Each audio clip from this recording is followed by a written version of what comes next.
So last week by this time, we were looking forward to what would have been yet another salvo from the Black Stars. We were looking forward to their getting onto the field in Kumasi at the Baba Yara Stadium to take part in AFCON qualifying.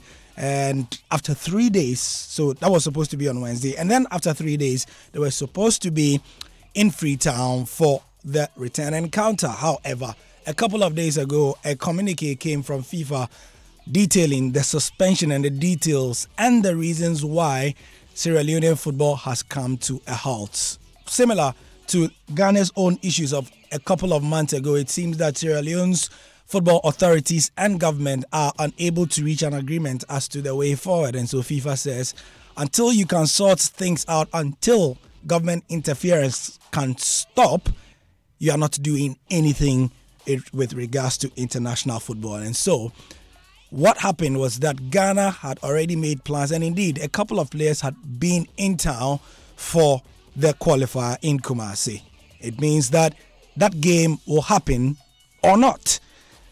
So far, the spokesperson or the normalization committee of the Ghana Football Association, as it were, have put out a statement saying that Sierra Leone have given them the assurance that they'll give them a communication by Wednesday. And so we are waiting. As we know, Sierra Leone's sports minister, also their football association as it is now, because don't forget that the Sierra Leonean government have asked its football association president, Aisha Johansson, to step aside, and there's an acting president now. That acting president, the sports minister, and a couple of dignitaries went to see the president of Sierra Leone to talk about the matter. That was at midday.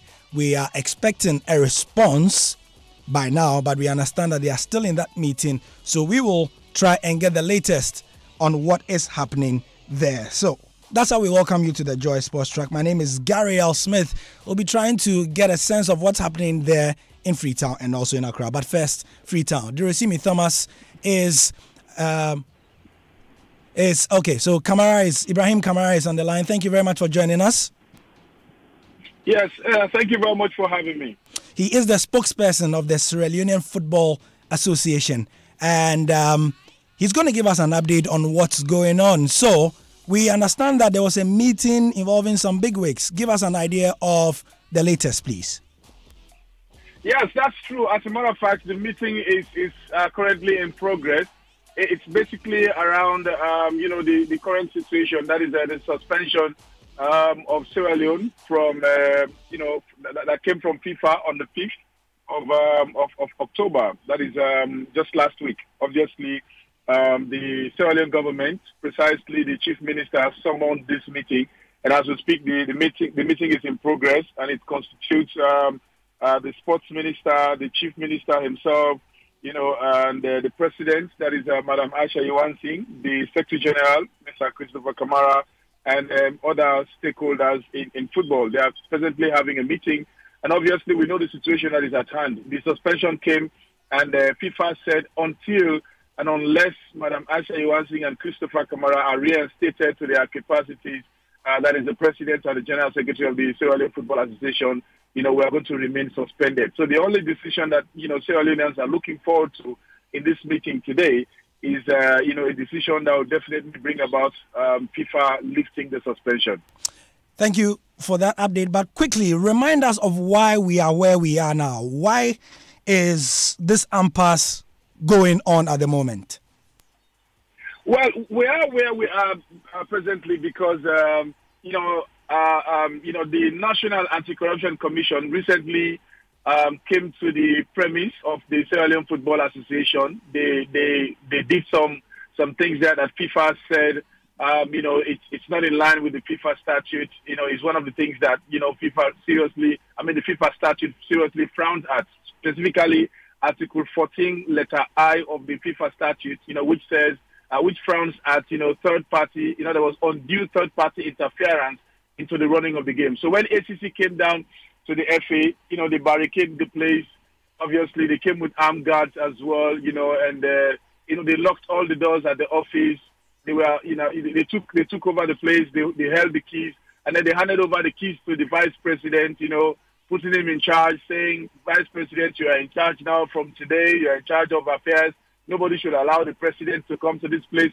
So as far as FIFA is concerned, that is unconstitutional, and they see it as an undue third-party interference into the running of the game. Okay. And obviously, Article 19 says, as a result of that, we are going to be suspended. So actually, before the suspension came, FIFA sent 2 letters warning Sierra Leone, asking the government to reinstate these people. This is unconstitutional. Do not do that. If you want to talk to us, come to us at Zurich. Let us sit on a round table and let's look at the issues bothering around your country's football. But do not take that decision, to set aside the president and the general secretary, because it is undue third-party interference as far as FIFA is concerned. That is what FIFA said, in the letters, that preceded this letter of suspension. But, the government did not adhere to FIFA's directives or FIFA instructions. So there came in this suspension from FIFA. Ibrahim, please clarify something for me. Is the Anti-Corruption Commission not happy with the way monies have been spent? How do I put this? The monies that they are complaining about, were they monies given by the government, or they were monies given by FIFA? No, they were not monies given by the government at all. They were monies given by FIFA. And FIFA's principle, when they give money to national football associations, first of all, they have their local auditors, and they also have their foreign auditors that comes in to audit at the end of the day. So FIFA has said, as far as we are concerned, we gave these people this money, and we've audited them. And according to what our auditors have reported to us, this is FIFA saying in a letter, as a matter of fact, we are satisfied with the way they use the money. As a matter of fact, these people have qualified for more funding. Because, if FIFA is not satisfied with funding they send to National Football Association, they will not send you any more money until you give accounts. Sure. That is the procedure. So that is what FIFA kept saying. Forget about these people. Leave these people alone. FIFA's money you are investigating or you're trying to indict these people on, we are satisfied. We, FIFA, we gave them this money and we are satisfied with what they've done. You understand? If it is about government's money, fine. But FIFA's money that you've indicted them on, we are satisfied with them. Interesting. So they insisted. They said no. So if FIFA has said they are satisfied, and these people are saying, no, okay, if FIFA, you are satisfied, we are not satisfied, this is where the problem lies. So FIFA has said, no, this is FIFA's money. We don't want any third-party interference into the running of the game. As a matter of fact, this FA has never received a cent from government. What normally happens in that direction, let me just clarify, is that when the FA prepares budget and we present it to the sports ministry for the attention of finance, if finance funds that budget, it doesn't come, the funding doesn't come to the FA. To the FA. It is now the sports ministry, yes. It is the sports ministry that handles it. They buy tickets, they give per diem to players, they do everything. In other words, they implement the budget. They don't hand over the funding to the ministry, to the FA. So the Ministry of Sports does everything. You understand? Since Madam Asha Yawansi came into power, she has never received a cent. And the FCC said, no, we are not investigating government money. We're investigating the money that came in from FIFA. Because it came into the FA on behalf of the people of Sierra Leone. Yeah. This is not wrong.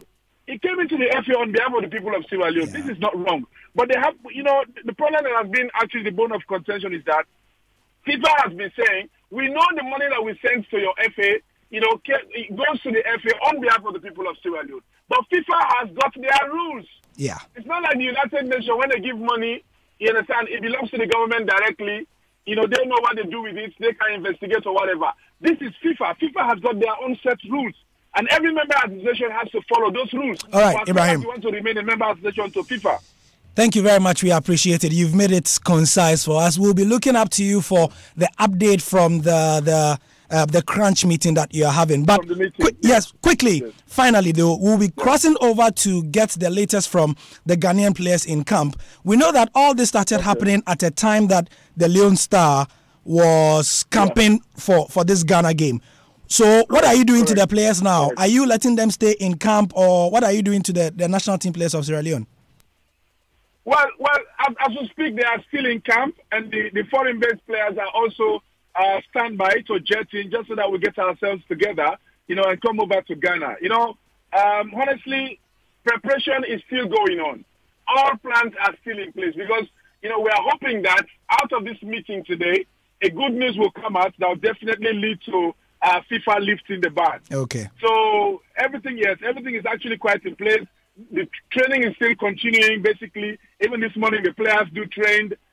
Basically, the foreign-based players are also getting themselves ready to come into the country and all of that. So basically, it is this meeting that we are all waiting for. This is what is going to, the outcome of the meeting is what is going to determine as to whether, in fact, we are going to go on with the match or not. Right. You understand? Thank you very much. We appreciate it. Ibrahim Kamara is the head of media for the Sierra Leonean Football Association, giving us the official view and where we are and why we are where we are at the moment. Also on the line, still on from Sierra Leone, is Durosimi Thomas. He is an African football expert and a Sierra Leonean journalist. He was for a long time the correspondent for Ghana for the BBC. Duro, thank you for joining us. Good afternoon. Yes, so you had your country's spokesperson for the Football Association giving us why we are where we are. What, from your view, is the reaction of the general public in Sierra Leone to what's going on? Because basically, this is FIFA's money they give to the Football Association. It is not government money, but the corruption body, the national corruption body in Sierra Leone, says that because the money was given on behalf of the people of Sierra Leone, they have a right to look into it. What are people saying? Well, the views are divided, depending on which camp you belong. I mean, basically what is admitted is that this is a deep political fight. This is a fight between what we call here red versus green. Red is the previous ruling party, and green is the current party headed by President Bill. Now, most people will be very scared. They feel that saying the truth will put them in a very difficult situation. So sometimes it's not about who says what. It's about the people. It's better you are among those who are in power for you to say the truth than you are not. So I think the views are divided, and the media as well is divided. The media, there is a camp that belongs to what we call the stakeholders. So this is a branded name for the aggrieved members who want to see Aisha Johansson out. And then you have another camp, very few, who are talking on behalf of the outgoing or the set-aside President Aisha Johansson. So the media fuels the opinion of the public. Sure. So a majority of the public thinks that Aisha Johansson is to blame for the current state of football, whereas there is the minority now who do not have a voice, who are very scared of saying the actual fact.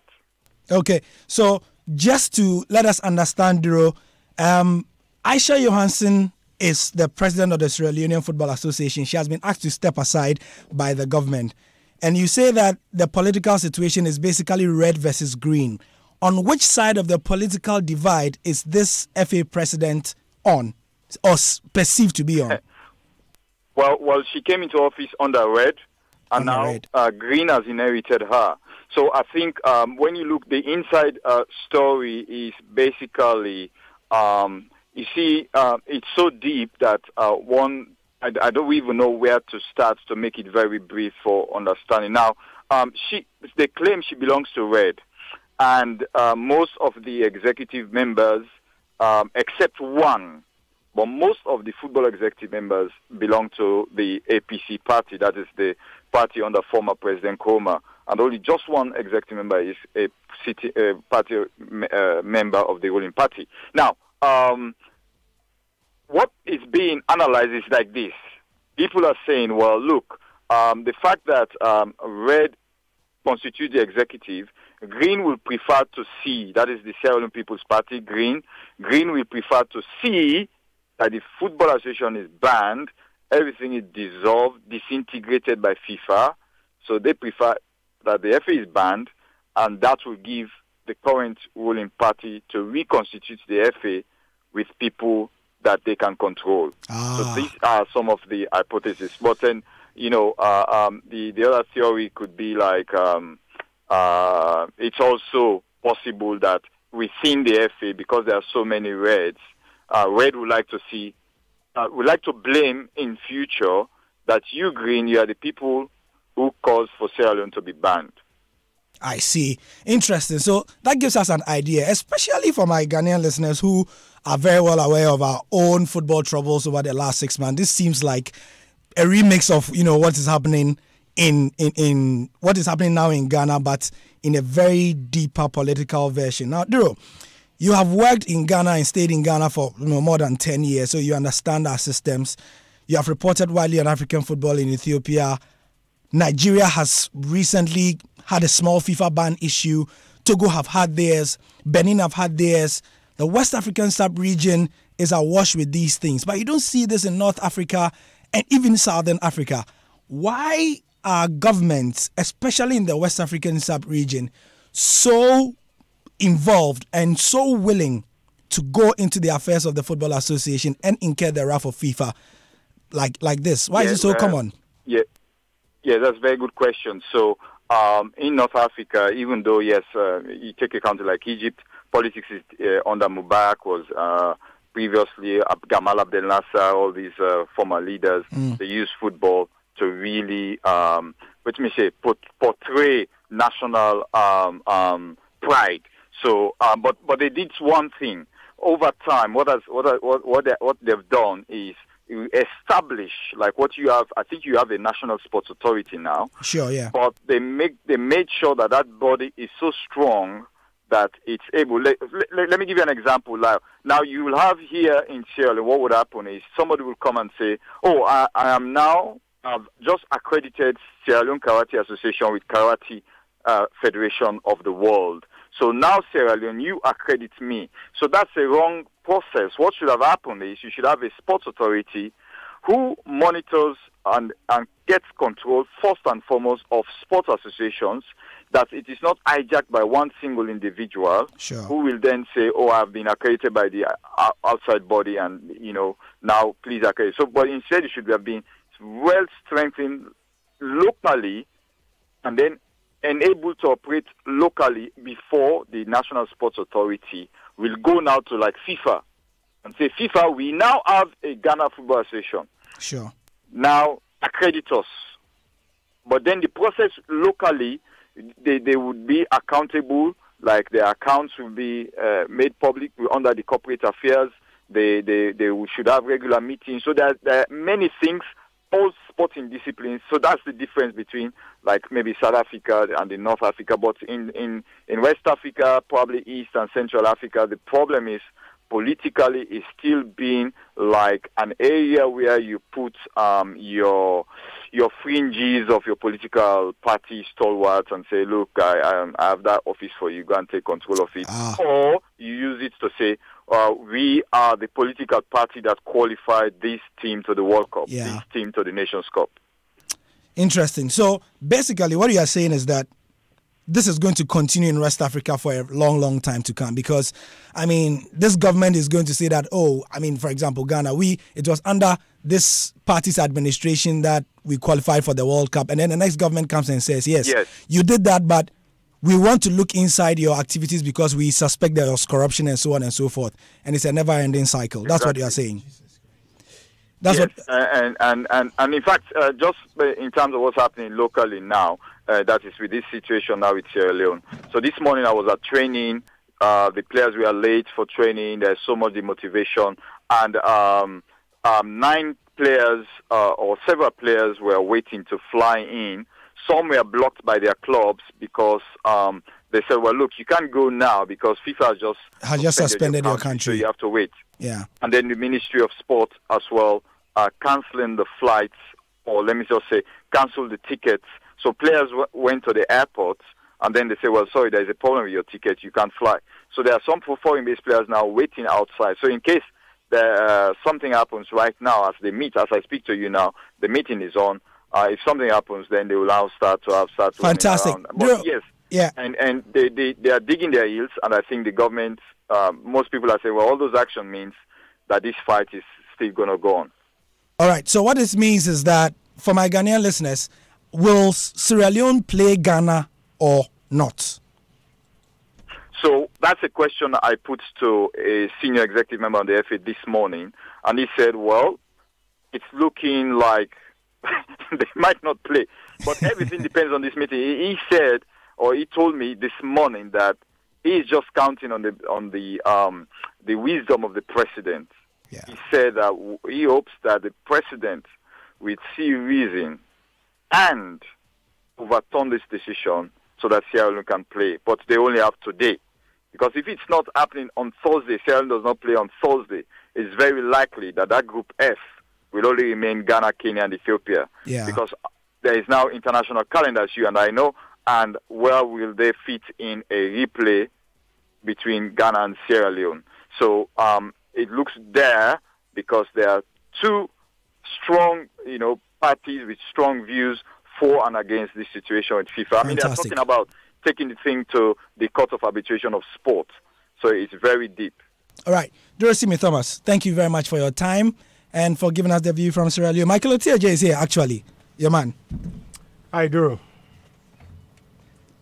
He's gone. Okay. All right. So Michael and I and Dorosimi used to work on some projects back in the day. Hello, Delali Atiase. Yeah, hello. Right, so Delali Atiase is come to give us the Ghanaian angle. So we've heard from Sierra Leone, we understand that there's demotivation among their national team players. Some of their key players cannot fly in from outside the country, into Freetown before making the trip potentially to Ghana. What about the Black Stars? Despite everything that's gone on, the Normalization Committee has put out a press statement saying that all our preparations are going on as planned until we hear anything from Sierra Leone. Dela, what can you report from Kumasi? Well, Gary, what I can say is that a large number of the Black Stars team contingent are already in Kumasi. We were told that the second batch was supposed to arrive with the spokesperson of the Normalization Committee this afternoon. And I guess that if their schedule is anything to go by, then the second batch of the team should have been in Kumasi by now. There's going to be a press conference at the Baira Sports Stadium at exactly 3 p.m. We are going to reach there. I hear the coach Kwesiapia is going to make an appearance together with one member of the technical team and a player. And we hope that the spokesperson of the Normalization Committee will also be there so that they can give us a clear picture about the way forward. We know that, yes, indeed, Ghana have said that they don't want to be caught off guard. In terms of whether the Sierra Leoneans will be able to, restructure things at their FAs for them to make this game. And so our plans will go as scheduled. But today, when we meet at a press conference in an hour's time or an hour and a half time, we'll get to know the plans put down, and then we'll get to know maybe an official position of the Normalization Committee, whether indeed they've got word from FIFA that the match has been cancelled or the match will go on. And so as I speak to you now, we are all just skeptical. We are waiting to hear from the officials at the Baira Sports Stadium. Then we have our way through to know whether indeed this game is coming up. But then, according to the plan, the press conference is supposed to be just 30 minutes, between 3 to 3:30. Okay. And then the team is going to train at 3:30. Already, I hear that goalkeeper Richard Ofori, Andy Adam, Nicholas Opoku, Thomas Partey, Mubrak Wakasu, Free Aqua, Asamaja Benadmensa, as well as Christian Achu. These guys are already in town, and we are hoping that the others are also going to join them. We'll see the sort of house we are going to have at the first training session. Excellent. So we're looking out for updates on our subsequent bulletins. Delali Atiase is with Love FM, our sister station in Kumasi. Thank you for your time. Welcome. So, this is 99.7 Joy FM. A farce on one side, an interesting African political game on the other. We've seen a bit of it in the last 6 months in Ghana, but hey, this is the Joy Sports Track, which is proudly brought to you by bet138.com. And we'll be getting a message of what it is and why you should be using bet138.com. Bet138.com, win every day. You can turn your passion for football into some real cash. You can make a move to 138.com, the best online sports betting and virtual gaming company in town. They also have an online casino. Register and bet with them to enjoy 200% bonus on your first deposit. www.138.com is the website, and you can get the shops all around Accra. 138.com is licensed and regulated by the Gaming Commission of Ghana. In studio with me, Hans Mensah Ando and Michael Otieje. Michael, welcome to our studios. Thank you, Gary. Hans, also welcome. Thank you, Gary. Welcome home. Yeah. You are home. Yeah, so we've got the the official version from Sierra Leone, the Football Association guy, and also a neutral view.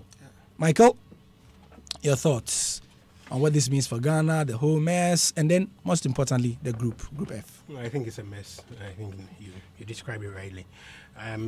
What it also means is that unless we are really sharp, focused on what we want as a country, unless we can really be, what's the word to use, almost inward looking, this will distract us badly.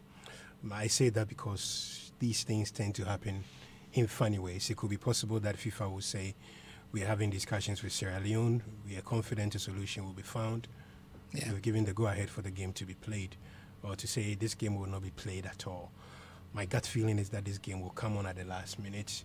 They'll reschedule it for some time. Yes, whatever happens, something will happen. The cost of this game not happening may be too huge for everybody involved. You've flown players down, they've taken permission from their clubs. Of course, the clubs won't bother because all it means is that the players need to get back on the plane and back quickly. But I really do think that unless we are able to think a bit inwardly, we are going to allow this problem in Sierra Leone to mess us up, because these are two crucial games. They are two games that will determine whether we play in an 8th straight Nations Cup or not. I hope it comes on because otherwise then it messes everything up badly, and that's not good. The only other thing that I'm not bothered about is that then it really means that in a group of 3 there are 2 teams qualifying and the dynamics change. It becomes easier for everybody. So from that perspective, it's not good.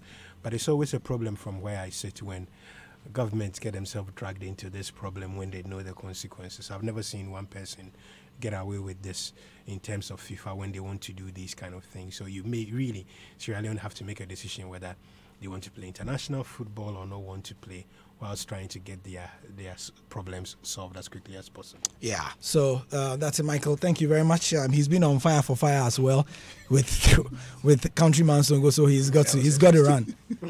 What? That was exhausting. Yeah, that was exhausting. I mean, you don't go on fire for fire and come back the same. Uja. Anyway, Hans Mensah is also with us. Preparations going on for that. Quickly. Charlie, really murky situation. You say Charlie. Very, very murky. We know what the end result always is when politics and football, sort of mix up. They all have their respective places when it comes to the control of the game or the administration of the game. The two simply do not mix up. Every entity must be clear, where it stands as far as its role is concerned. It's interesting how Sierra Leone have allowed themselves to get into this situation, knowing what Ghana has been through over the last 3 or 4 months or so. So, what it does to our team, the Black Stars, is what I'm really thinking about. We had a bad result against Kenya.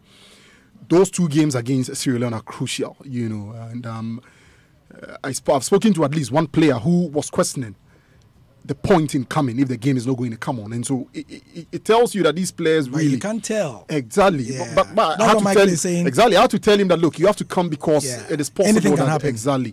But the point I'm trying to make is that these players are going to struggle motivating themselves. If you are not careful, and so by now the psychologist of the team has to be telling them the right things. The coaching staff need to be telling them that the game is going to happen. Just get them to focus. If they begin to think that, it might not happen, they begin to question why we have to put in so much work in training and in preparation. So very, very murky situation. I'm hoping that the game does happen so that at least the Black Stars have the chance to redeem themselves after that very shambolic performance against Kenya. Right, so that's a wrap for that discussion, and a reminder of why everything is important based on the points on the ground and the group.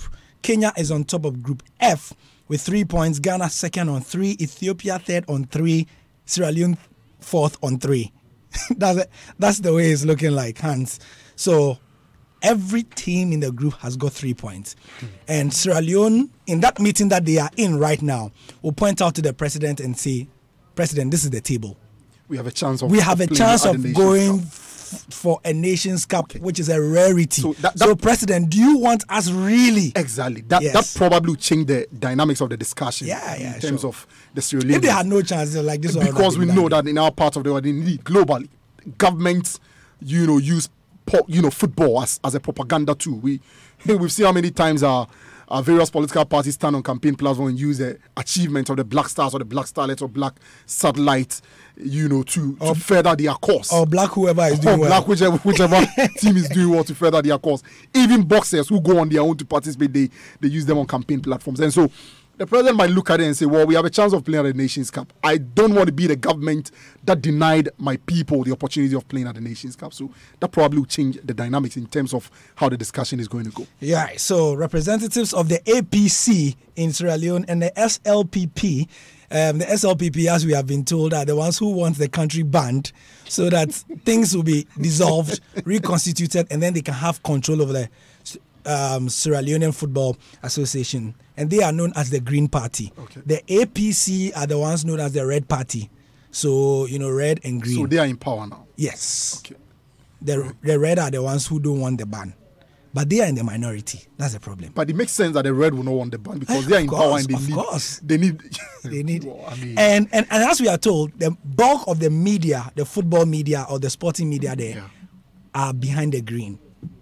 Which is the party of the former president Ernest Bai Koroma. Okay. Yeah. So you are caught between. That's what I said. Yeah, you describe it as messy. I think it's murky. Yeah, murky. Yeah.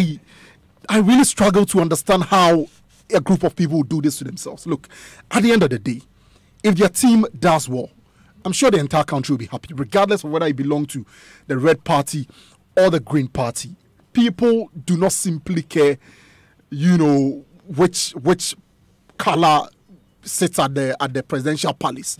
They simply want the team to do well. I'm sure that at the end of the qualifier, if Sierra Leone are playing in the next African Cup of Nations, the colors won't even matter. So why are they doing this to themselves? As we've seen, come on, Hans. Coming from a Ghanaian, this is rich. Consider it rhetorical. Why did we do this to ourselves in Ghana? Why do we do this to ourselves? Yes, yes. It's beyond. It's football. We want to see our national teams it's about play politics and power and money, because it's a simple issue. The anti-corruption agency in Sierra Leone believes that the FIFA monies are not being well spent or are not being managed well.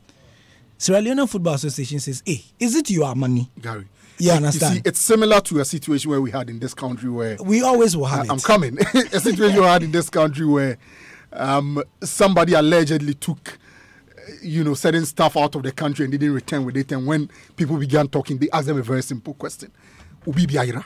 Is your money missing? Nothing of yours is missing. So FIFA says that, look, we gave them the money.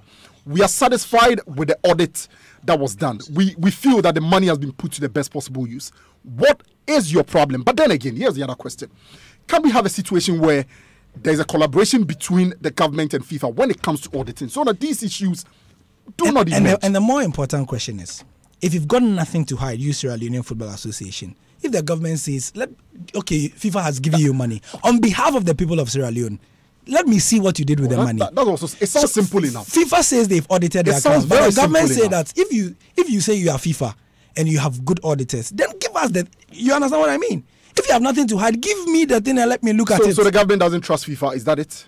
Well, probably based on previous an organization experiences. you are a part of. That in itself raises question. You are a part of the organization, you don't trust its processes. FIFA, as they like to say in local parlance, you FIFA, what is your locus? How clean are you?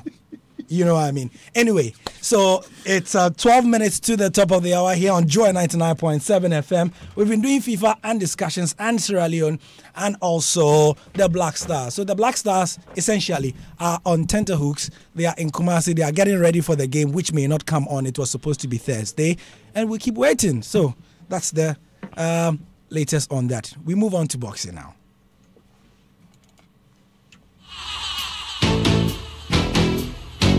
Joy 99.7 FM.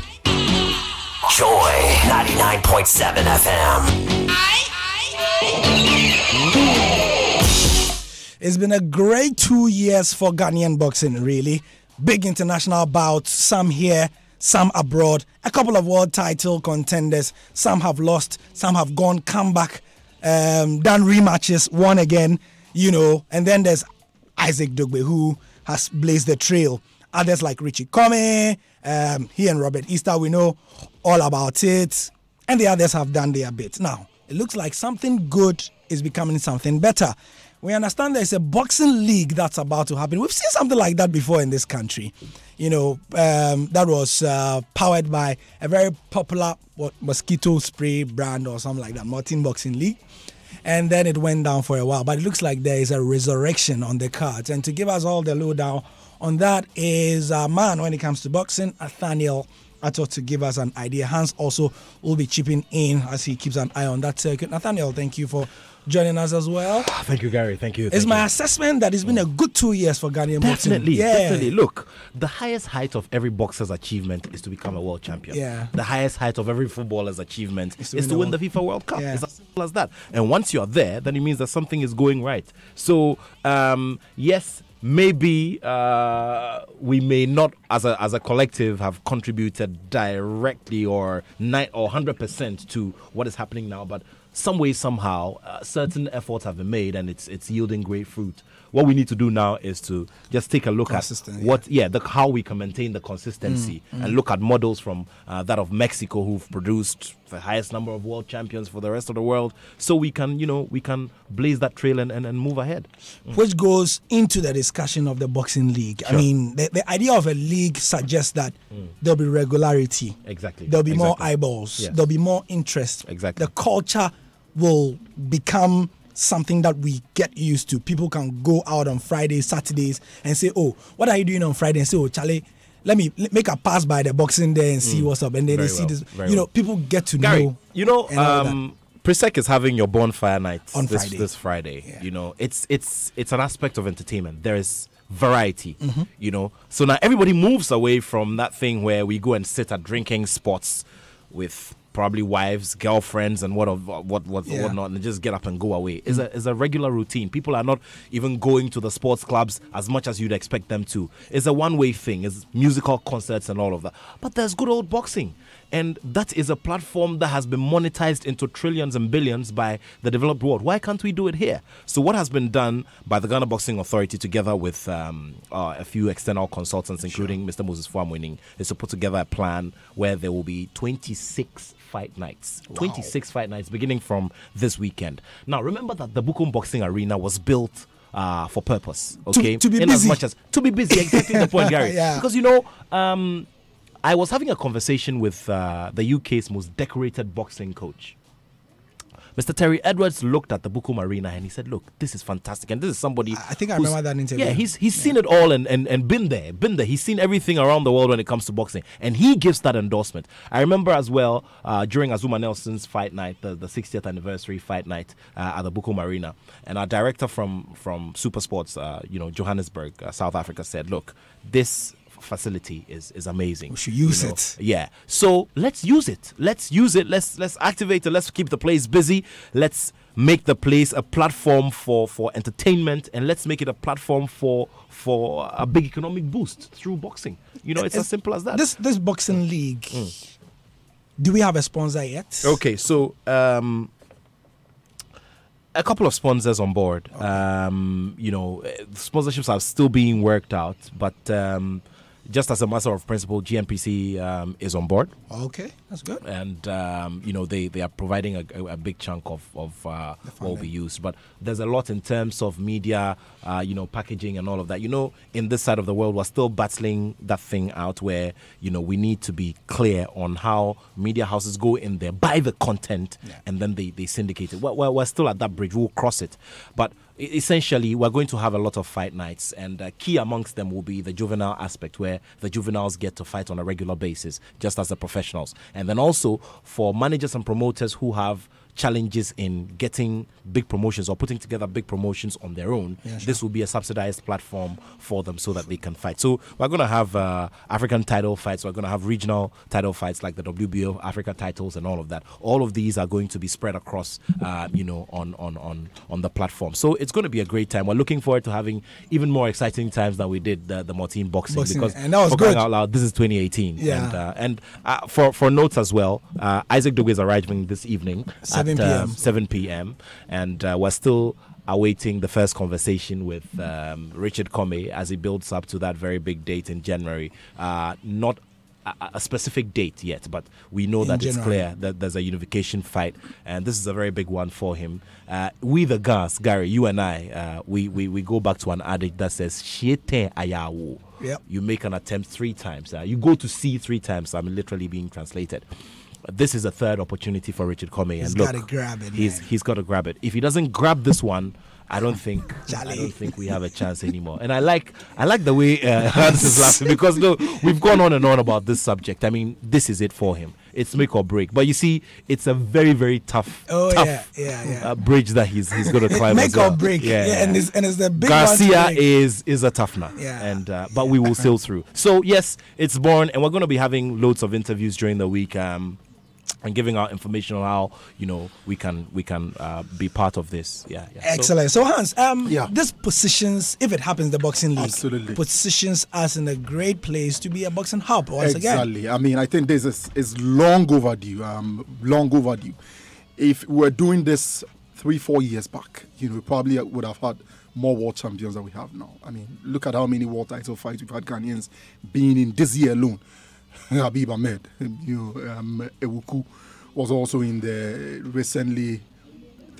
Dogbe himself? Not Dogbe. After Dogbe, there was another Ghanaian whose name, I've forgotten. But the point I'm making is that if we were doing these things, we would have had multiple world champions by now. And so it is positive. We seem to suddenly be serious about boxing, because over the weekend there was also the eliminator for the Black Bombers as well. I think that we need to do more. We need to really do more. The potential is huge. I mean, I have been to numerous, local boxing events, and you look at the quality that we see there, and I'm asking myself, if we double our efforts, it's amazing the sort of impact we are going to make globally. Look, I think that the Mexicans and the Americans and the British are ahead of us because of the planning, not because they have more money than we do, but because they plan, because they have a well thought out plan that they follow. And it's showing. Look at what Britain is doing. They've got several world champions, the United States, Mexico. Ghana has got respect, huge respect in boxing out there. We need to work to consolidate it. It's very, very important. Right. And on that consolidated note, we call it a show here on the Joy Sports Track. Many thanks for your time. It's been interesting. It's been good.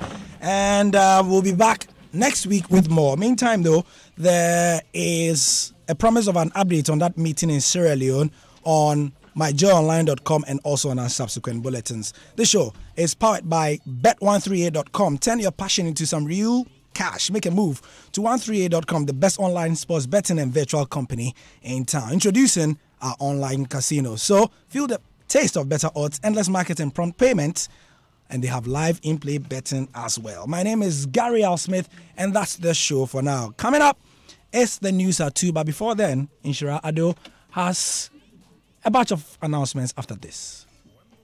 Whistle sounds when the beautiful flicks and tricks account for the goals and wins. When the tempers flare and the passion is in overdrive, where do you stand as a fan? It is time to turn your passion into some real cash. Monetize your shouts at 138.com, the newest and best sports betting and virtual gaming company in town. Sign up and enjoy 200% bonus on your first deposit on www.